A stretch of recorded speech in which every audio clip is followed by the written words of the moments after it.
As the stars begin to twinkle in the night sky, imagine yourself standing on the edge of a vast, untamed land, a place where dreams and struggles have woven a tapestry of stories that echo through time. Tonight, we embark on a gentle journey through the history of the United States of America, a nation born from courage, conflict, and an unyielding hope for a better tomorrow. From the whispers of indigenous tribes who walked these lands for millennia, to the bold steps of settlers, revolutionaries, and dreamers, this story will unfold like a river, carving its path through history. So find a cozy spot, let the world fade away, and allow the past to come alive in your mind. Hello, my name is Sherry, and welcome to my channel. So let's begin. Imagine a land vast and untamed, where the horizon stretches endlessly under a sky painted with the soft hues of dawn. The wind carries the scent of pine and earth, whispering through ancient forests and over-rolling plains. This is the land that would one day be called the United States. But long before that name was spoken, it was home to countless peoples whose stories were etched into the mountains, rivers, and stars. The Native American tribes, as diverse as the landscapes they inhabited, lived here for thousands of years, their lives woven into the very fabric of the earth. Picture a quiet evening, the glow of a fire casting shadows on a circle of faces, as an elder's voice rises, telling tales of creation, of trickster spirits, or of heroes who walked with the gods. This was a world alive with meaning, where every river had a name and every mountain a story. The peoples of this land were not one, but many, each culture as distinct as the seasons. In the Northeast, the Iroquois Confederacy, known as the Haudenosaunee, bound 6 nations in a union of peace and governance that rivaled the great councils of distant lands. Their longhouses, stretching like great wooden halls through the forest, were filled with the warmth of community, where children learned the laws of the great peacemaker under the flicker of firelight. Their democratic ideals, born from centuries of tradition, would one day inspire others who came to these shores. Further south, the Cherokee tilled rich fields of corn, beans, and squash, their towns alive with the hum of trade and the rhythm of sacred dances. Their ingenuity would later give rise to a written syllabary, a testament to their resilience and intellect. Across the Great Plains, the Lakota, Cheyenne, and Comanche moved with the buffalo, their lives synchronized with the pulse of the seasons. Their teepees, adorned with symbols of their journeys, stood like beacons on the grasslands, glowing under the starlit sky.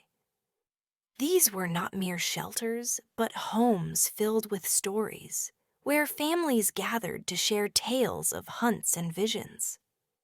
In the Southwest, the Pueblo peoples crafted adobe villages that seemed to rise from the desert itself, their homes blending into the red cliffs like extensions of the earth.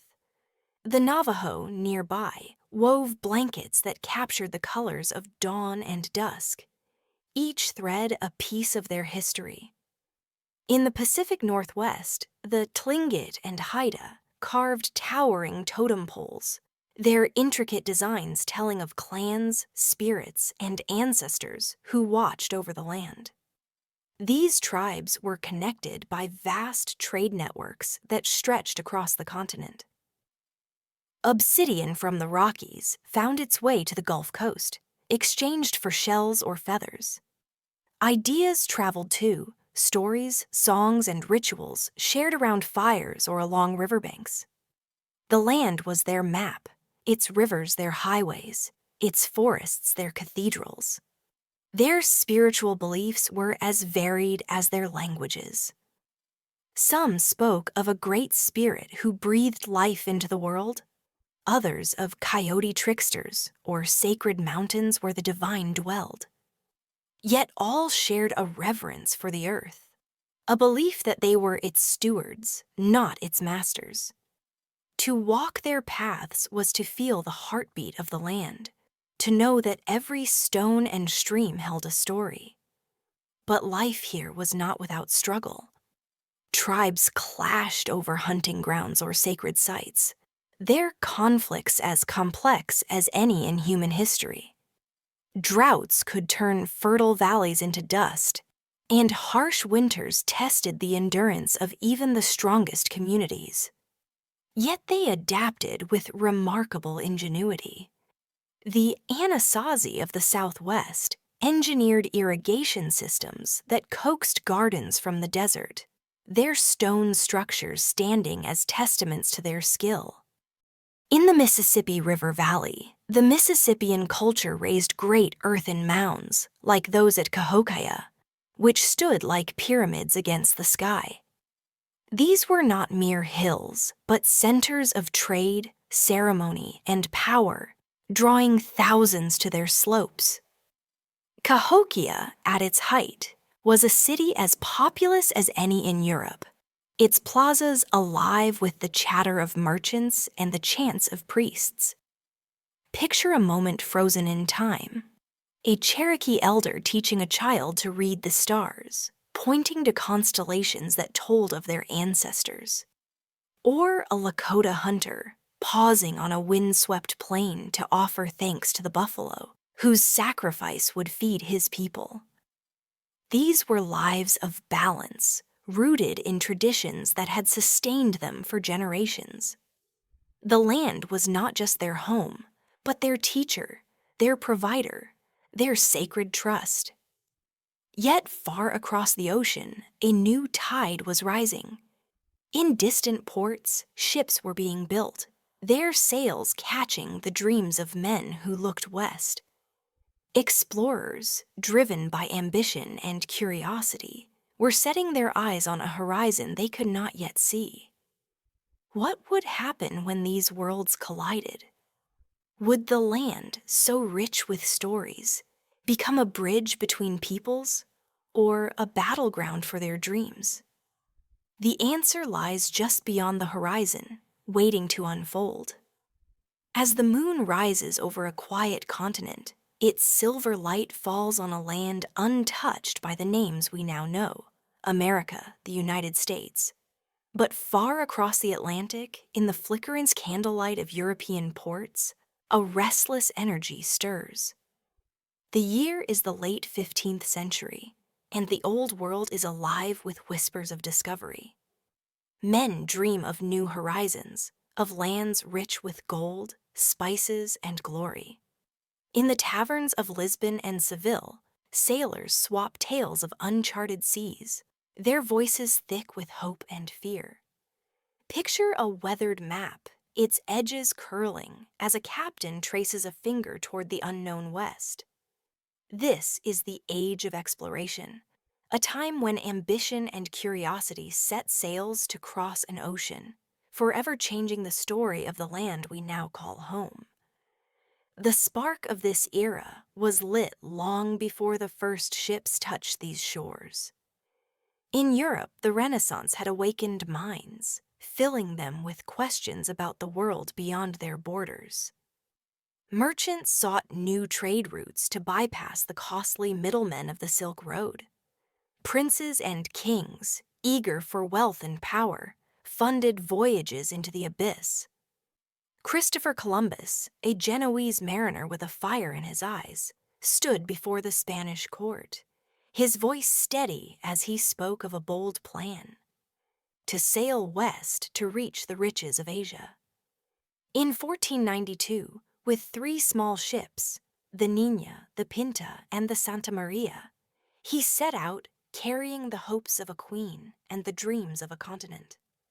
The sea was a vast, unyielding mystery, its waves hiding storms and secrets. For weeks, his crew muttered of mutiny, their fears growing with each empty horizon. Then, on an October dawn, a cry rang out: "Land!"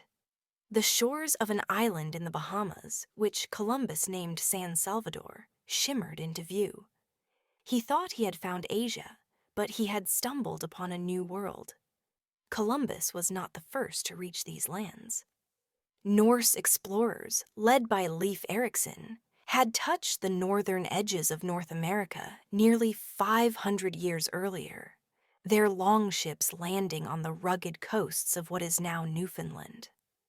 Their settlements at Vinland were fleeting, their stories fading into the mists of time. But Columbus's voyages were different. They sparked a wave that would not recede. His return to Spain, with tales of strange lands and exotic peoples, set Europe ablaze with wonder. Soon, other explorers followed. John Cabot, sailing for England, skimmed the icy waters of the North Atlantic, touching the coasts of what might have been Nova Scotia. Amerigo Vespucci, whose name would one day grace the continent, charted the southern shores, his letters painting vivid pictures of jungles and rivers teeming with life. Each voyage added a brushstroke to the map of this new world, a canvas still shrouded in mystery. Yet these encounters were not just tales of discovery. They were collisions of worlds. The native peoples, whose lives we explored in the last section, met these newcomers with a mix of curiosity, hospitality, and caution. On that first morning in 1492, the Taino people of the Bahamas greeted Columbus with gifts of parrots and cotton, their canoes gliding toward his ships like offerings from the sea. They could not know the weight of this moment, nor the shadow it would cast. The Europeans saw the land through eyes of conquest and opportunity, their journals filled with descriptions of gold-flecked rivers and fertile fields. But they also brought with them something unseen, diseases like smallpox, to which the native peoples had no immunity. As ships returned to Europe, carrying tales and treasures, they left behind a silent devastation that would ripple through villages and tribes, altering the course of countless lives. The explorers themselves faced perils of their own. The seas were treacherous, storms could swallow ships whole, and the unknown loomed like a specter. Imagine the creak of wooden planks under a sailor's feet, the salt-stinging wind, and the endless question, what lies beyond? Some, like Ferdinand Magellan, who sought a western route to Asia, paid the ultimate price, their dreams cut short by conflict or disease. Yet their voyages planted seeds of ambition. Spain and Portugal, locked in rivalry, carved up the New World with the Treaty of Tordesillas in 1494, drawing an invisible line across the globe. England, France, and the Netherlands, watching from the sidelines, began to dream of their own claims. The race for empire had begun, and this land, so vast and vibrant, was now a prize in a game played far across the sea. As more ships arrived, the encounters grew complex. In the Caribbean, Spanish conquistadors like Hernán Cortés and Francisco Pizarro pushed inland, their armor glinting under tropical suns. They met great civilizations, the Aztecs, the Inca, whose cities of stone and gold dazzled their eyes. But these meetings were often marked by bloodshed, as ambition clashed with resistance. In the north, French and English explorers sought furs and fish, trading with tribes like the Algonquin and Huron. These early exchanges were fragile, built on mutual need, but shadowed by misunderstanding. The land, once known only to its first peoples, was now a crossroads of dreams and dangers, its future unwritten. Picture a Taino fisherman standing on the shore, watching the sails of a strange ship fade into the sunset. What did he feel as he gazed at the horizon? Was it wonder or a quiet unease? The world he knew was changing, and with it, the story of this land. What would happen as more strangers arrived, not just to explore, but to stay? Would they build homes here or bring war? The answers lie just ahead, in the shadow of new settlements rising on these shores. As dawn breaks over the eastern shores, the first rays of sunlight touch a land that is no longer a mystery to the old world. The sails of European ships now dot the horizon, their hulls heavy with the hopes of those who seek to carve a new life from this vast wilderness. The year is 1607, and on a marshy peninsula in Virginia, a small band of English settlers steps ashore, their boots sinking into the mud of a place they will call Jamestown. Far to the north, another group will soon land on the rocky coast of Massachusetts, their eyes fixed on a dream of religious freedom. These are the first fragile threads of what will become the United States, woven by men and women who carry with them ambition, faith, and fear. Picture the crackle of a fire in a makeshift camp, the distant howl of a wolf, and the whispered prayers of those who wonder if they will survive the winter. This is the story of the colonial roots, a time when the seeds of a nation were planted in soil both fertile and unforgiving. The founding of Jamestown was a venture born of dreams and desperation. The Virginia Company, a group of English investors, had sent these men across the ocean in search of gold and glory, hoping to rival the wealth Spain had reaped from its conquests. But the land was no Eden. The settlers, many of them gentlemen unused to labor, faced a swampy, mosquito-ridden site where fresh water was scarce, and the soil resisted their plows. Hunger gnawed at them, and disease stalked their crude shelters. By the first winter, more than half had perished, their graves a silent testament to the cost of ambition. Yet, amid the hardship, a new crop, tobacco, began to change their fortunes. John Rolfe, a settler with a keen eye for opportunity, cultivated a strain that captivated European markets. The fields of Virginia bloomed with this golden weed, and with it came wealth, but also a darker legacy. To tend these fields, the settlers turned to indentured servants and, soon, enslaved Africans, whose forced labor would shape the colony's future in ways none could fully foresee. Far to the north, in 1620, a different kind of dream took root. The Pilgrims, a small group of religious separatists, landed at Plymouth after a grueling voyage aboard the Mayflower. They sought a place where they could worship freely, unshackled by the Church of England's rigid doctrines. The rocky coast of Massachusetts offered little comfort. Its winters were brutal, its soil thin and stubborn. That first winter, nearly half the Pilgrims succumbed to cold, disease, and starvation, their bodies laid to rest beneath a blanket of snow. Yet they endured, aided by the Wampanoag people, who shared their knowledge of the land. Squanto, a Patuxet man who had learned English through earlier encounters with Europeans, taught them to plant corn, to fish, and to survive. In the autumn of 1621, the settlers and Wampanoag gathered for a feast, a moment of gratitude that would later be mythologized as the first Thanksgiving. But this harmony was fragile, a fleeting bridge between two worlds that would soon strain under the weight of new arrivals. As the decades passed, more colonies took root along the Atlantic coast, each a unique thread in the colonial tapestry. In Massachusetts, the Puritans built a city upon a hill, their vision of a godly society rooted in strict discipline and communal faith.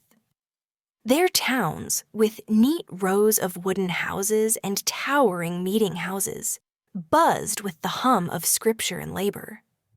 Further south, Maryland offered a haven for Catholics, while Pennsylvania became a refuge for Quakers, whose belief in equality and peace shaped their dealings with native tribes.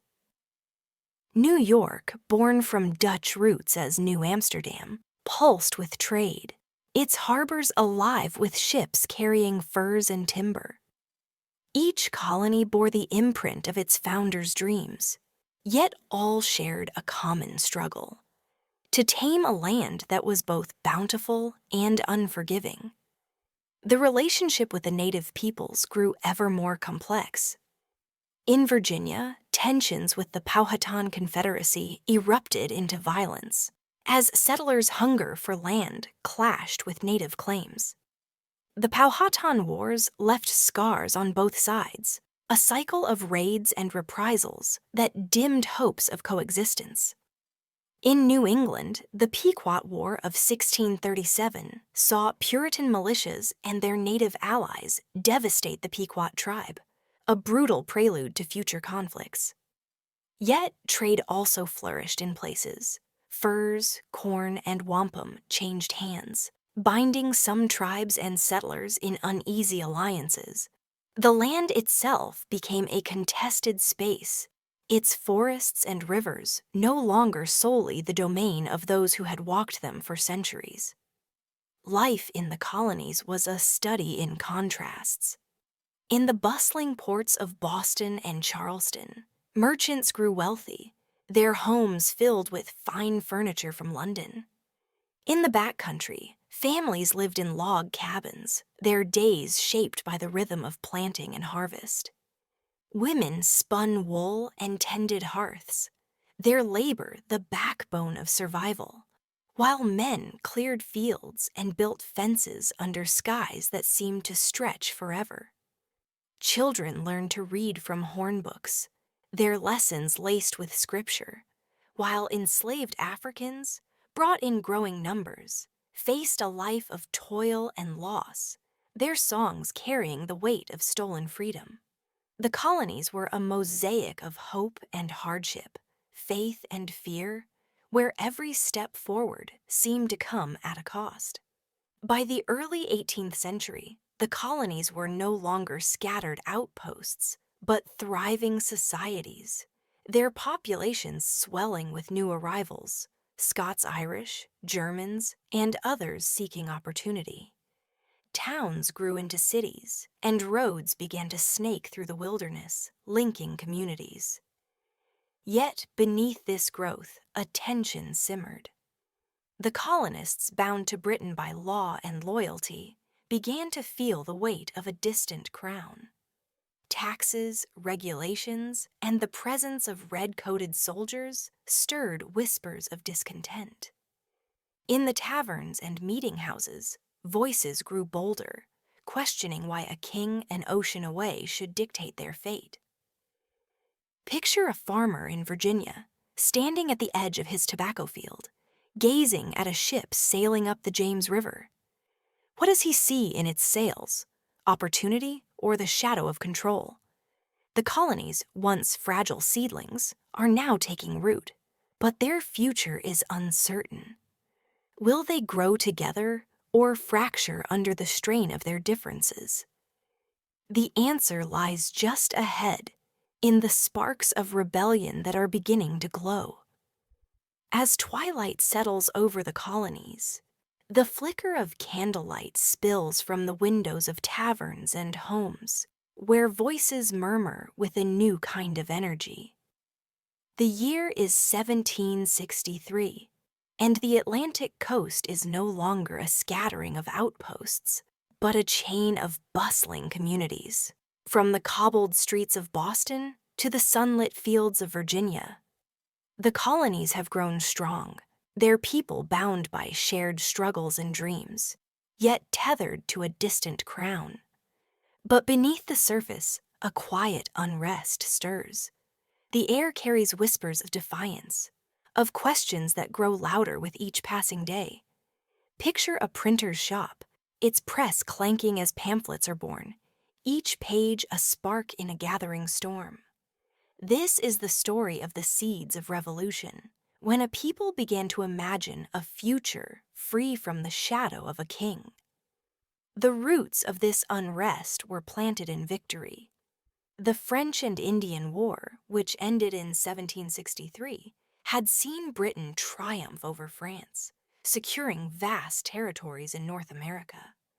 The colonists had fought alongside red-coated soldiers, their blood spilled on frontier battlefields to protect their homes. But victory came at a cost. Britain, burdened by war debts, turned to the colonies to fill its coffers. The Proclamation of 1763 forbade settlers from crossing the Appalachian Mountains, reserving those lands for native tribes, a decree that felt like a leash to those hungry for new frontiers. Then came the taxes, the Sugar Act, the Stamp Act, each one tightening the grip of a distant parliament. In Boston's taverns, merchants bristled at duties on molasses and paper. In Virginia's plantations, planters grumbled over taxes they had no voice in shaping. The phrase, "no taxation without representation," began to echo, a quiet chant that would soon roar. The colonists were not a single voice, but a chorus of many. In New England, fiery orators like Samuel Adams stirred crowds with speeches that burned like kindling. In the South, men like Patrick Henry, with his voice like thunder, declared that liberty was worth any price. Women, too, joined the cause, spinning homespun cloth to boycott British goods, their needles a quiet act of defiance. Yet not all were united. Loyalists, those still faithful to the crown, saw the taxes as a fair price for protection. In the taverns, debates raged. Some called for patience, others for action. The colonies were a patchwork of loyalties, yet the spark of resistance was spreading, carried by letters, pamphlets, and whispered conversations under starlit skies. The Stamp Act of 1765 became a flashpoint. This tax, requiring colonists to purchase stamps for every legal document, newspaper, or even playing card, struck at the heart of daily life. In Boston, crowds gathered, their anger spilling into the streets. Effigies of tax collectors were hung from trees, and the homes of British officials were mobbed. The Sons of Liberty, a secret group of patriots, emerged from the shadows, their meetings lit by the glow of rebellion. When Parliament repealed the Stamp Act in 1766, the colonies erupted in celebration, bonfires lighting the night. But the relief was fleeting. The Declaratory Act followed, asserting Parliament's right to make laws for the colonies, in all cases whatsoever. The message was clear: the Crown would not yield its power. New taxes followed, the Townshend Acts, targeting tea, glass, and paint. The colonists responded with boycotts, their markets emptying of British goods. In ports and town squares, tensions simmered. In 1770, those tensions boiled over in Boston. A crowd, taunting British soldiers, hurled snowballs laced with stones. In the chaos, the soldiers fired, and 5 colonists fell dead in the snow. The Boston Massacre, as it was called, became a rallying cry. Paul Revere's engraving of the event, with its stark image of redcoats firing on unarmed men, spread like wildfire, fanning the flames of outrage. Yet, even in this moment of division, some colonists hesitated. Could they truly break from the empire that had shaped their world? The final spark came in 1773 with the Tea Act. Though it lowered the price of tea, it was seen as another attempt to assert control. In Boston Harbor, under a moonless sky, members of the Sons of Liberty, disguised as Mohawk warriors, boarded British ships and dumped chest after chest of tea into the water. The Boston Tea Party was no mere protest. It was a challenge, a gauntlet thrown at the feet of the crown. Britain responded with fury, passing the Coercive Acts, which closed Boston's port and stripped Massachusetts of its self-governance. To the colonists, these intolerable acts were a declaration of war on their freedoms. In response, delegates from 12 colonies gathered in Philadelphia in 1774 for the First Continental Congress, their voices united in defiance. They called for a boycott of British goods and began to arm militias, preparing for a fight none could yet imagine. The native peoples, too, watched this growing rift. Some tribes, like the Iroquois, were divided, with factions aligning with either the colonists or the British, hoping to protect their lands. Others saw opportunity in the chaos, a chance to reclaim what had been lost. The land itself seemed to hold its breath, its rivers and forests bearing witness to a people on the edge of transformation. In the colonies, men and women began to speak not just of resistance, but of independence, a word that carried both promise and peril. Picture a young woman in a Boston sewing circle, her hands steady as she stitches homespun cloth, her heart racing with thoughts of a new nation. Or a farmer in Virginia, cleaning his musket by firelight, wondering if he will see his family again. The colonies are no longer just outposts of an empire. They are something new, something bold. But what will it cost to break free? Will this land, so rich with dreams, become a battlefield for liberty? The answer lies just ahead, in the smoke and fire of revolution.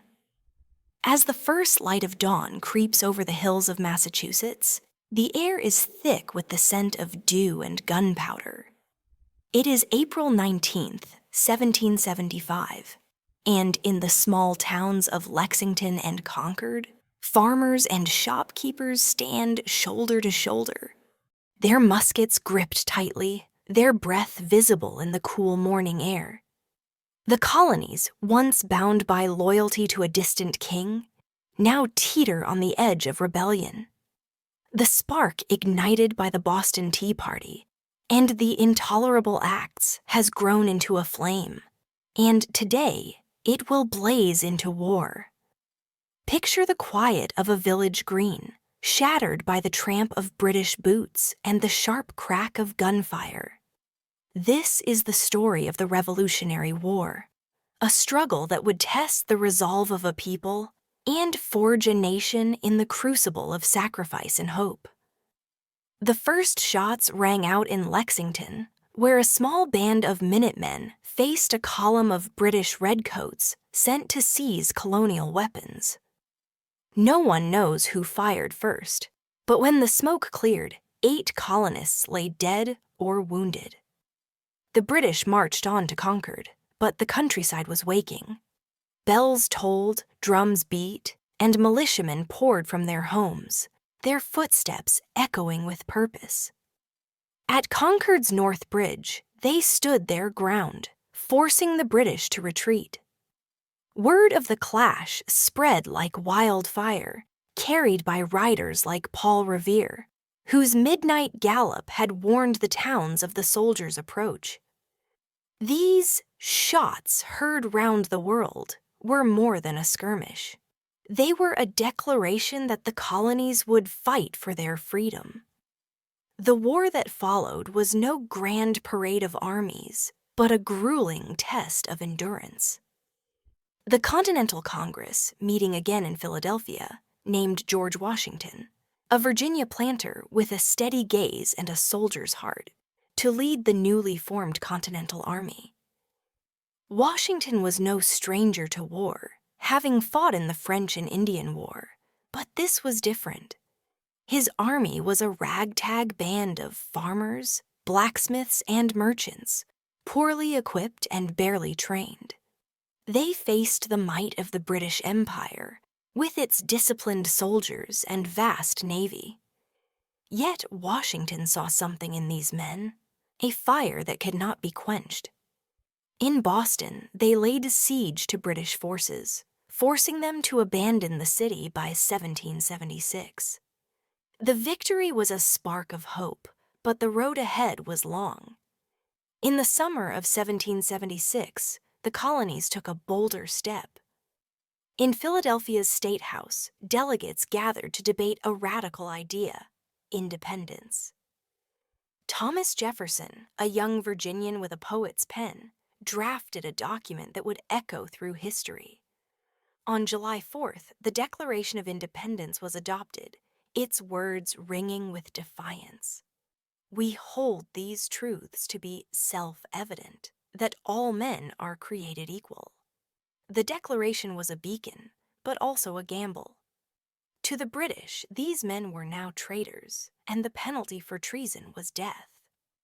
As John Hancock signed his name in bold strokes, he reportedly quipped, "There, His Majesty can now read my name without spectacles." The colonies were no longer fighting for rights within the empire. They were fighting to be free of it. The war tested every corner of the land.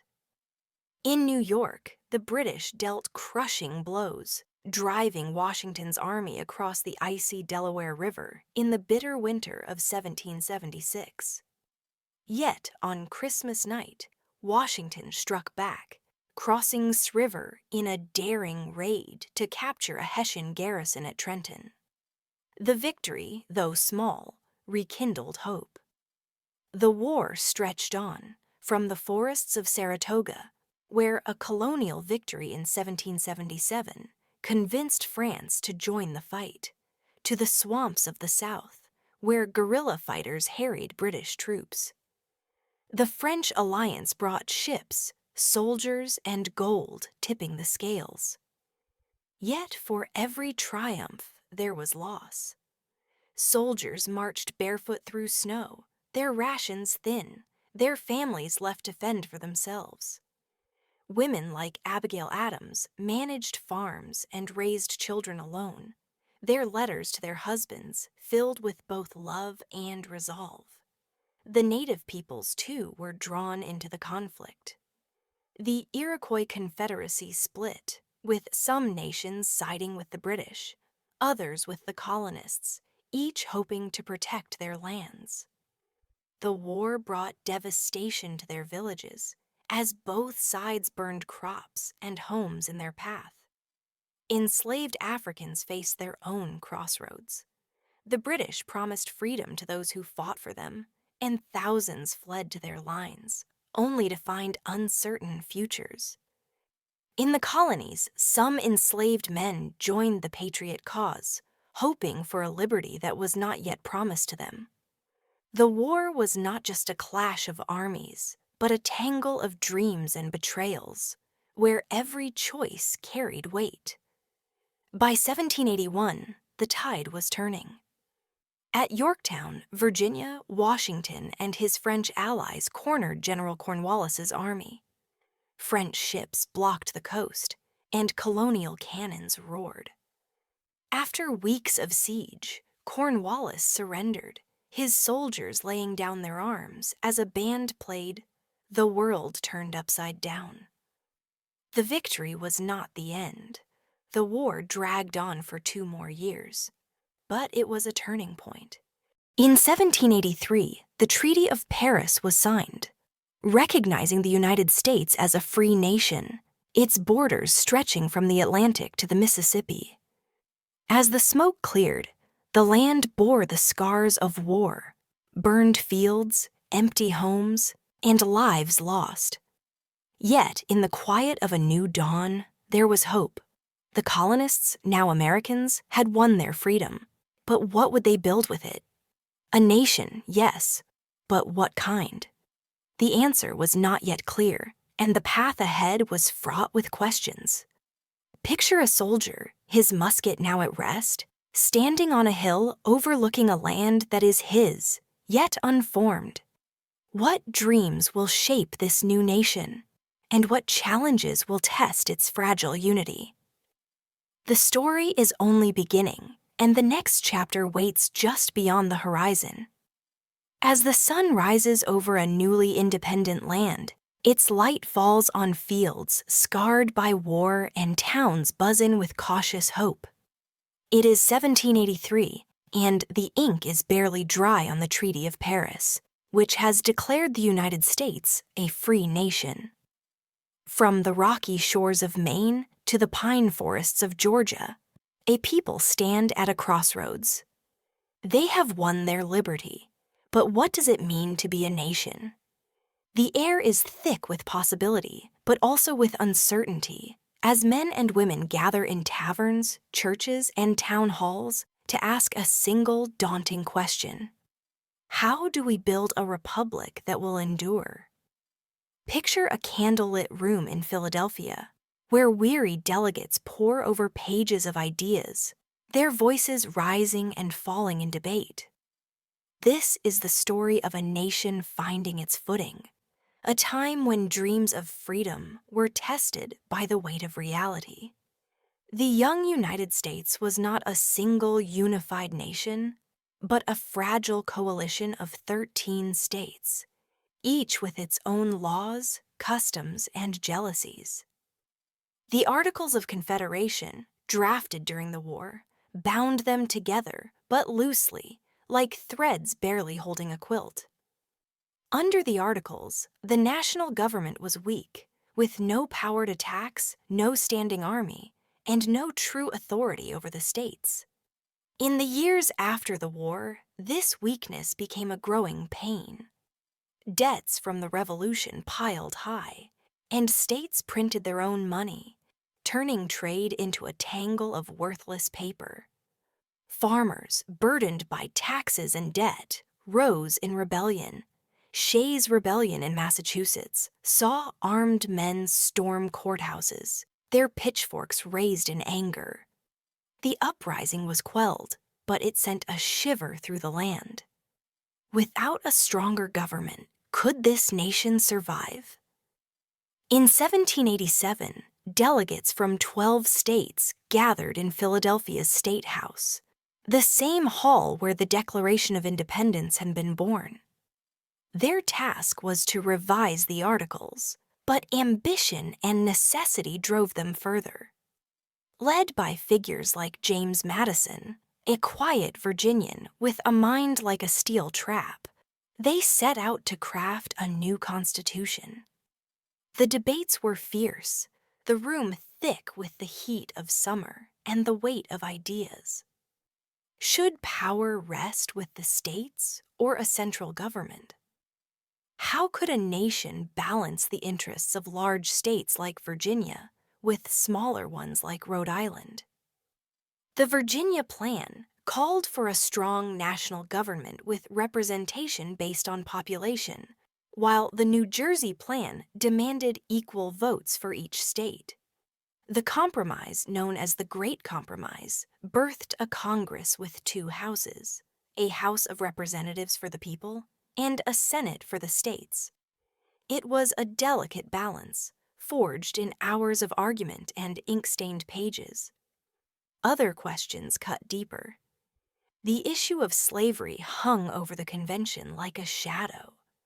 Southern states, where enslaved labor fueled economies, demanded protections for their peculiar institution. Northern states, some already moving toward abolition, pushed back. The 3/5 compromise emerged, a grim bargain that counted each enslaved person as 3/5 of a citizen for representation and taxation. It was a concession that preserved the Union but left a moral wound, one that would fester for decades. The Constitution also sidestepped the question of slavery's future, banning Congress from restricting the slave trade for 20 years. As the delegates signed the document, some felt pride, others unease, knowing they had built a foundation that was both strong and flawed. The Constitution was a blueprint, but it needed the people's blessing. In state houses and taverns, the debate raged between Federalists, who championed a strong central government, and anti-Federalists, who feared it would crush individual liberties. Pamphlets flew from printing presses, none more powerful than the Federalist Papers, penned by Madison, Alexander Hamilton, and John Jay under the pseudonym Publius. Their words painted a vision of a nation balanced between order and freedom. Yet the anti-Federalists demanded a guarantee of rights, and their voices won a promise: a Bill of Rights. 10 amendments that would protect freedoms of speech, religion, and more. By 1789, the Constitution was ratified, and the United States had its framework: a republic where power flowed from the people, not a king. The new government took shape under George Washington, elected as the first president. His presence, steady and commanding, gave the nation a figure to rally around.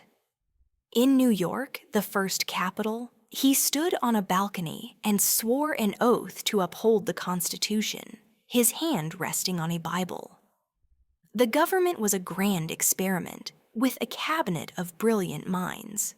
Hamilton as Treasury Secretary, pushing for a national bank to stabilize the economy. Thomas Jefferson as Secretary of State, dreaming of a nation of farmers. Their visions clashed, planting the seeds of political parties, Federalists and Democratic Republicans, whose debates would shape the nation's course. Beyond the capital, life went on.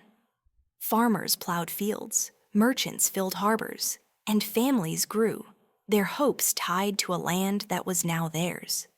Yet the Republic was not a haven for all. Enslaved Africans, whose numbers grew with the cotton trade, faced lives of toil and cruelty, their dreams of freedom unanswered. Native tribes, pushed further west by settlers, saw treaties broken and lands lost. Women, though vital to the nation's survival, had no vote or voice in its laws. The Republic was a promise, but one that reached only some. Still, its ideals of liberty, of a government by the people, were a beacon, drawing immigrants from across the sea and inspiring whispers of reform. As the 18th century drew to a close, the United States stood on the cusp of a new era. Its borders stretched to the Mississippi, its ports hummed with trade, and its people began to call themselves Americans. But the nation was young, its unity fragile. In the South, the wealth of cotton and tobacco rested on the backs of the enslaved, a contradiction that gnawed at the Republic's soul. In the North, cities grew, their streets alive with new ideas and old tensions. Picture a merchant in Philadelphia, reading a newspaper by candlelight, his thoughts drifting to the future. What will this nation become? Will it hold together, or will the divides between North and South, rich and poor, tear it apart? The answer lies just ahead, in the shadows of a growing divide. As the new century dawns, the United States stretches across a vast canvas, its borders reaching from the Atlantic to the Mississippi, its fields and cities alive with the hum of progress. It is the early 1800s, and the young republic pulses with ambition. New roads snake through the wilderness, steamboats churn along rivers, and settlers push westward, chasing dreams of land and opportunity. Yet, beneath this vibrant surface, a fault line grows. The nation is split, not just by geography, but by a deepening divide over a question that strikes at its heart: slavery. Picture a cotton field in Georgia, where the sun beats down on rows of white bulls and the backs of enslaved men and women, their songs carrying both sorrow and resilience. In contrast, imagine a Boston lecture hall, where abolitionists speak of freedom with fire in their voices. This is the story of a nation divided, a time when the ideals of liberty clashed with the reality of bondage, setting the stage for a reckoning. The roots of this divide were sown long before in the compromises of the Constitution and the labor that fueled the South's economy. By the 1800s, slavery had become the backbone of the South's wealth as cotton transformed from a crop to a global empire. Eli Whitney's cotton gin, invented in 1793, made it easier to process cotton, turning the South into a powerhouse that supplied Europe's textile mills. Plantations sprawled across the landscape, their grand houses built on the toil of enslaved Africans, whose numbers swelled to nearly 4 million by 1860. In the South, slavery was not just an economic system, but a way of life, defended as a positive good by men like John C. Calhoun, who argued it was essential to order and prosperity. Yet every bale of cotton was a testament to human suffering, families torn apart, lives bound by chains, and dreams of freedom whispered in the dark. In the North, a different vision took hold. Cities like New York and Philadelphia buzzed with industry, factories, railroads, and ports that needed no enslaved labor. Here, abolitionists like William Lloyd Garrison and Frederick Douglass, a former slave whose words cut like a blade, called for an end to slavery. Garrison's newspaper, The Liberator, thundered with moral outrage, while Douglass's autobiography laid bare the horrors of bondage. Women, too, joined the fight. Figures like Sojourner Truth and Harriet Beecher Stowe, whose novel Uncle Tom's Cabin painted a vivid picture of slavery's cruelty, stirring hearts across the nation and beyond. But the North was not a haven of equality.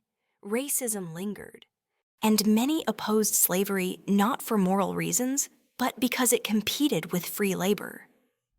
Still, the abolitionist movement grew, its rallies and petitions a rising tide against the South's peculiar institution. The divide was not just moral, but economic and cultural. The South was rural, its society rooted in tradition and hierarchy, where planters held sway like feudal lords. The North was urbanizing, its people embracing factories, immigration, and new ideas about progress. These differences spilled into politics, where battles over new territories became flashpoints.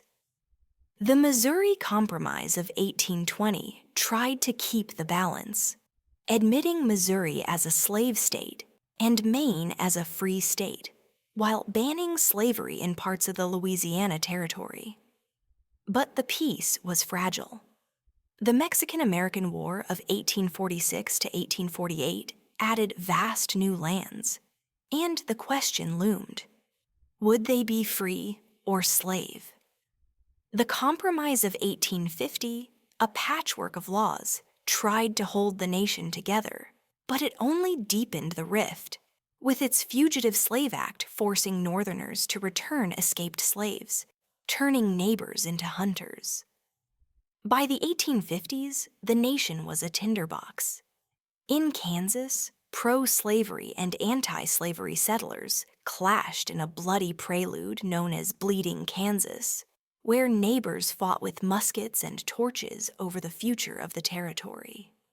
The Supreme Court's Dred Scott decision in 1857 fanned the flames, ruling that African Americans were not citizens, and that Congress could not ban slavery in the territories. To many in the North, it was proof the South's power reached too far. In the South, it was a victory, but one that fueled paranoia of Northern plots to destroy their way of life. Political parties fractured, Whigs collapsed, and the new Republican Party rose, its platform opposing the spread of slavery. When Abraham Lincoln, a lanky Illinois lawyer with a voice like a warm hearth, emerged as its leader, the South saw a threat. Lincoln's election in 1860 was the breaking point. To Southerners, his victory signaled a future where slavery might be choked off, state by state. Before he even took office, 7 Southern states seceded, forming the Confederate States of America. By early 1861, as Lincoln stood in Washington to take his oath, the nation was unraveling. He spoke of mystic cords of memory that could bind the country together, but his words could not stop the tide. Fort Sumter, a Union stronghold in South Carolina's harbor, became the spark. On April 12, 1861, Confederate cannons roared and the fort fell. The Civil War had begun, a conflict that would tear the nation apart and reshape its soul. The land itself seemed to mourn. In the South, plantation houses stood silent as men marched off to war, leaving women to manage fields and fears. In the North, factories churned out muskets and uniforms, while families prayed for sons who might never return. Native tribes, caught in the crossfire, faced new pressures as both sides sought their allegiance or their land. Enslaved people, too, saw a glimmer of hope in the chaos, some fleeing to Union lines, others waiting for a moment to claim their freedom. The nation was no longer a republic of shared dreams, but a battlefield of clashing visions. Picture a young woman in Charleston, standing on a balcony as cannon smoke rises over the harbor, her heart torn between loyalty to her home and fear of what lies ahead. Or a farmer in Pennsylvania, reading Lincoln's words by lamplight, wondering if his nation can survive. The United States, once a beacon of hope, now stands divided, its people poised on the edge of a great and terrible conflict. What will this war cost, and can a fractured nation ever be whole again?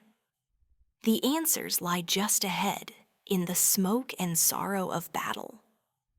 As the spring of 1861 fades into a sweltering summer, the United States is a nation torn in two. The boom of cannons at Fort Sumter still echoes in the hearts of its people, North and South, as brothers, neighbors, and friends take up arms against one another. Fields that once bore crops now bear the weight of marching armies, and towns that hummed with life now brace for the thunder of war. Picture a dusty road in Virginia, where a young soldier, barely more than a boy, clutches his musket, his eyes scanning the horizon for an enemy who might wear a face like his own. In the North, factories churn out rifles and uniforms, while in the South, cotton fields lie fallow, their workers caught in the storm of conflict.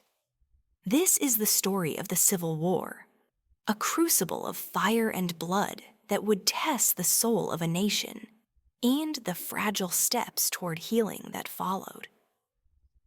The war began with a surge of fervor.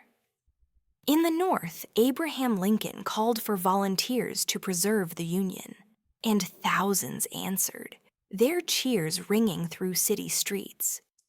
In the South, the Confederate States, led by Jefferson Davis, rallied to defend their way of life, their banners waving under a new flag of stars and bars. Both sides expected a swift victory, but the war would stretch across 4 brutal years, its battles carving scars into the land and its people. The first major clash at Bull Run in 1861 shattered illusions of a quick end, as Confederate forces routed the Union Army, sending soldiers and spectators fleeing back to Washington. The reality sank in. This would be a war of endurance, not bravado. The battles that followed were a litany of sacrifice. At Antietam in 1862, a single day saw over 22,000 men killed or wounded, the bloodiest day in American history, leaving fields soaked red under a September sky. At Gettysburg in 1863, The tide began to turn as Union forces repelled a Confederate invasion, a victory cemented by Lincoln's address, which spoke of a new birth of freedom. In the South, General Ulysses S. Grant's relentless campaigns and William Tecumseh Sherman's march through Georgia burned a path of destruction, breaking the Confederacy's spirit. The war was not just fought on battlefields, but in homes, where women sewed bandages, children scavenged for food, and enslaved people seized moments to flee toward freedom. For the enslaved, the war was a beacon of hope. Lincoln's Emancipation Proclamation, issued in 1863, declared freedom for those in Confederate territory, transforming the war into a fight not just for Union, but for liberty. Nearly 200,000 African Americans joined the Union Army, their courage under fire proving their claim to equality. Yet, freedom was not a gift easily won. Many escaped to Union lines, braving danger to reach contraband camps, where they built new lives amid the chaos. In the South, some enslavers clung to their power, even as the war crumbled around them, while others fled, leaving plantations to those who had toiled there. The war's end came in April 1865 at Appomattox Courthouse, where Robert E. Lee surrendered to Grant under the shade of a Virginia apple tree. The Union was preserved, but at a staggering cost. Over 600,000 lives lost, countless more wounded, and a landscape littered with ruined towns and fields. Days after the surrender, tragedy struck again. Lincoln was assassinated by John Wilkes Booth, his death plunging the nation into grief. The man who had guided the Union through its darkest hour would not see its rebirth. As the nation mourned, questions loomed. How could a fractured country heal? And what would freedom mean for those newly freed? The period known as Reconstruction began with hope, but soon faced resistance. The 13th Amendment abolished slavery, and the 14th and 15th promised citizenship and voting rights to African Americans. Freedmen's Bureau schools sprang up, teaching reading and writing to those long denied education. Black churches and communities flourished, their voices rising in song and prayer. Yet the South, battered and resentful, pushed back. White supremacist groups like the Ku Klux Klan emerged, their violence a shadow over the promise of equality. Southern states passed black codes, laws designed to restrict the freedom of African Americans, forcing many into sharecropping, a system that trapped them in debt and toil, little different from slavery. In the North, support for Reconstruction waned as economic concerns and political compromises took precedence. By 1877, federal troops withdrew from the South, ending Reconstruction and leaving African Americans to face a new era of oppression. Jim Crow laws, segregation, and disenfranchisement would soon take root, a betrayal of the war's hard-won gains. Yet the seeds of change had been planted. African American leaders like Frederick Douglass and Ida B. Wells continued to fight, their words and actions a beacon for future generations. The nation, though scarred, was whole again, its constitution strengthened by amendments that promised a more inclusive future, even if that promise was yet unfulfilled. The war had reshaped the land and its people. Railroads began to stretch across the continent, linking east to west, while cities grew, fueled by industry and immigration. Native tribes, however, faced new threats as settlers pushed further into their lands, their treaties ignored in the rush for expansion. The United States was no longer a fragile republic, but a nation poised to become a global force. Yet its unity was fragile. its wounds still raw. Picture a freedman in South Carolina standing in a schoolhouse, teaching his child to read by lamplight, or a soldier returning to a shattered home, wondering what the future holds. The Civil War had ended, but its echoes lingered, shaping a nation that was both broken and reborn. What would this nation become as it stepped into a new era of industry and ambition? Could it overcome its divisions and fulfill the promise of freedom for all? The answers lie just ahead, in the hum of factories and the dreams of a people looking to the future. As the smoke of the Civil War fades, the United States stands at the dawn of a new era, its horizons stretching far beyond the battle-scarred fields of the past. It is the late 19th century, and the nation pulses with a restless energy. Railroads snake across the continent, their iron tracks stitching together cities and prairies, while factories rise, their chimneys painting the sky with ambition. From the bustling ports of New York to the windswept plains of the Dakotas, a people are redefining what it means to be American.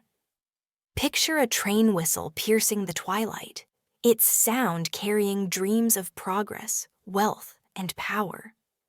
This is the story of the United States' rise as a global force, a time when industry, expansion, and innovation transformed a young republic into a titan on the world stage, yet left shadows that lingered in its wake.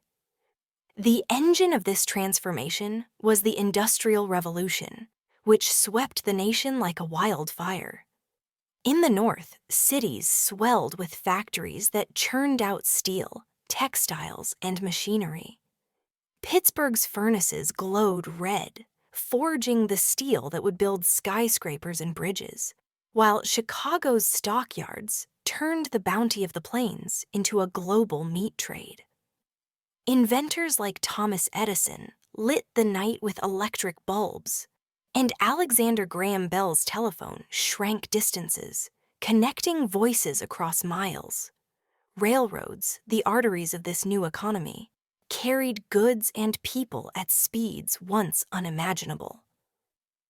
By 1869, the Transcontinental Railroad linked east to west, its golden spike driven into the Utah soil, a symbol of unity and ambition.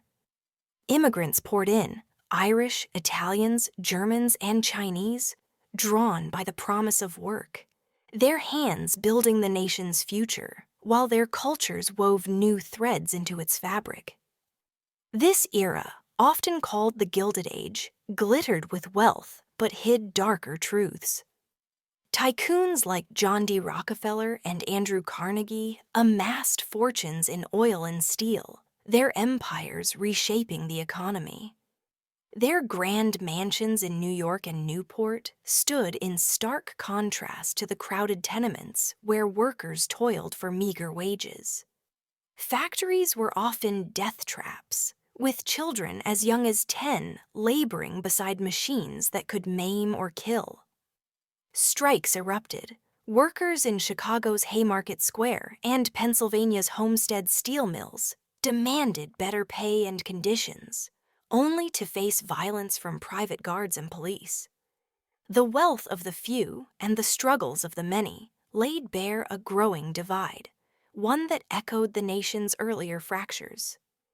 Westward expansion fueled this rise, but came at a steep cost. The promise of free land under the Homestead Act drew settlers to the Great Plains, where they carved farms from the sod. But this land was not empty. Native American tribes, the Lakota, Cheyenne, Apache, faced a relentless tide of settlers, soldiers, and broken treaties. The Battle of Little Bighorn in 1876, where Sitting Bull and Crazy Horse defeated General Custer, was a fleeting victory for the tribes. By the 1890s, events like the Wounded Knee Massacre, where U.S. troops killed hundreds of Lakota, marked the tragic end of the Indian Wars. Native peoples were forced onto reservations, their way of life eroded, their voices silenced in the rush for progress. The frontier, once a symbol of freedom, was declared closed by 1890, its vastness tamed by fences and railroads. The United States also began to look beyond its borders. The purchase of Alaska in 1867 and the annexation of Hawaii in 1898 signaled a new ambition. The Spanish-American War of 1898, sparked by the sinking of the USS Maine and fueled by yellow journalism, saw the U.S. defeat Spain in months, gaining control of Puerto Rico, Guam, and the Philippines. This victory marked America's emergence as an imperial power, but it raised questions. Could a nation born of revolution justify ruling others? In the Philippines, resistance to American control turned into a brutal conflict, echoing the moral complexities of empire. At home, the seeds of reform began to sprout. The progressive era, dawning in the early 20th century, saw activists demand change. Women like Jane Addams built settlement houses to aid immigrants, while muckrakers like Upton Sinclair exposed the horrors of factory life. His book, The Jungle, led to food safety laws, a small victory in a larger fight. Women's suffrage gained momentum, with Susan B. Anthony and others marching for the right to vote, a dream realized in 1920 with the 19th Amendment. African Americans, still grappling with Jim Crow laws and lynchings, found voices in leaders like W.E.B. Du Bois, who founded the NAACP to fight for equality. These efforts were sparks of hope in a nation wrestling with its conscience. The United States was no longer a fledgling republic, but a global power, its factories and farms feeding the world, its navy patrolling distant seas. Cities like New York gleamed with skyscrapers, their lights a beacon of modernity. Yet the nation carried its contradictions: wealth and poverty, freedom and oppression, unity and division. As the 20th century unfolded, the U.S. stood poised to shape the world, but its own identity was still in flux. Picture a worker in a Chicago factory, pausing to gaze at the skyline, or a farmer on the plains, watching a train rumble toward the horizon. What will this nation become as it steps onto the global stage? Will it rise to its ideals or stumble under the weight of its ambitions? The answers lie just ahead, in a century of triumphs and trials. As the 20th century unfolds, the United States stands tall, its skyline of steel and glass a testament to its newfound might. The hum of factories, the roar of automobiles, and the flicker of electric lights signal a nation in motion, its ambitions stretching from coast to coast and beyond. It is a time of dizzying change, where the dreams of a young republic collide with the challenges of a modern world.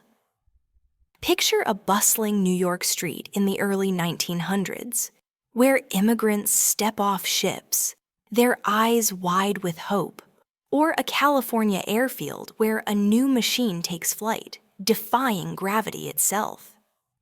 This is the story of the United States in the modern era, a century of triumphs, struggles, and reinvention, as a nation grapples with its role as a global leader and the ideals it holds dear.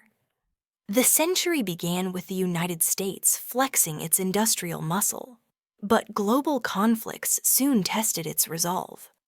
World War I, erupting in 1914, drew the nation in by 1917, as American troops joined Allied forces in Europe's trenches.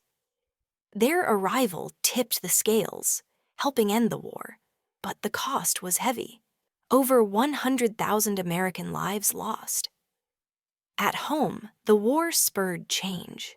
Women took factory jobs, and African American soldiers, though segregated, proved their valor. The 1920s roared with prosperity, jazz-filling speakeasies and flappers dancing in defiance of old norms. Yet beneath the glitter, rural America struggled, and racial tensions simmered, with the Ku Klux Klan resurging in the South. The Great Depression, crashing down in 1929, shattered the illusion of endless growth. Banks failed, farms turned to dust, and millions stood in breadlines, their faces etched with despair. Franklin D. Roosevelt, elected in 1932, offered a New Deal. Programs like Social Security and the WPA rebuilt lives and infrastructure, from bridges to schools. His fireside chats, broadcast over crackling radios, brought hope to a weary nation. Yet recovery was slow, and for many, especially African Americans and Native Americans, the New Deal's benefits were uneven. Their communities still marginalized by systemic inequities. World War II, beginning in 1939, thrust the U.S. onto the global stage.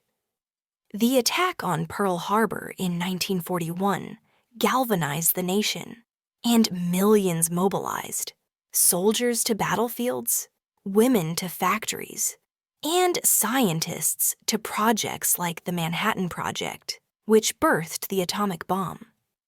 The war's end in 1945, after victories in Europe and the Pacific, cemented the U.S. as a superpower.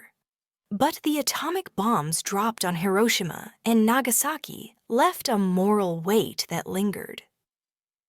At home, Japanese Americans faced internment, their loyalty questioned despite their contributions, a stark reminder of the nation's contradictions. The post-war years brought prosperity and tension. The Cold War with the Soviet Union cast a shadow, with the threat of nuclear war fueling fears and spy hunts. The 1950s saw suburban growth, television's rise, and a consumer boom. Families bought cars and homes, chasing the American dream. Yet, beneath the surface, change brewed. The civil rights movement, sparked by Rosa Parks's defiance in 1955, and led by figures like Martin Luther King Jr., challenged segregation. The Montgomery bus boycott, freedom rides, and the 1963 March on Washington, where King dreamed of equality, shook the nation's conscience. The Civil Rights Act of 1964 and Voting Rights Act of 1965 dismantled legal segregation, but the fight for true equality persisted, marked by triumphs and tragedies, like King's assassination in 1968. The late 20th century was a whirlwind of progress and protest. The Vietnam War divided the nation, with young Americans marching against a conflict that claimed over 58,000 U.S. lives. The counterculture of the 1960s and 1970s championed peace, love, and rebellion, while feminism gained ground, with women demanding equal pay and rights. The moon landing in 1969, when Neil Armstrong's boots touched lunar soil, showed the heights of American ingenuity. Yet scandals like Watergate in 1974 eroded trust in government, forcing President Nixon's resignation and exposing the fragility of power. The turn of the millennium brought new challenges. The September 11, 2001, attacks shook the nation, killing nearly 3,000 and ushering in an era of heightened security and wars in Afghanistan and Iraq. Technology transformed life.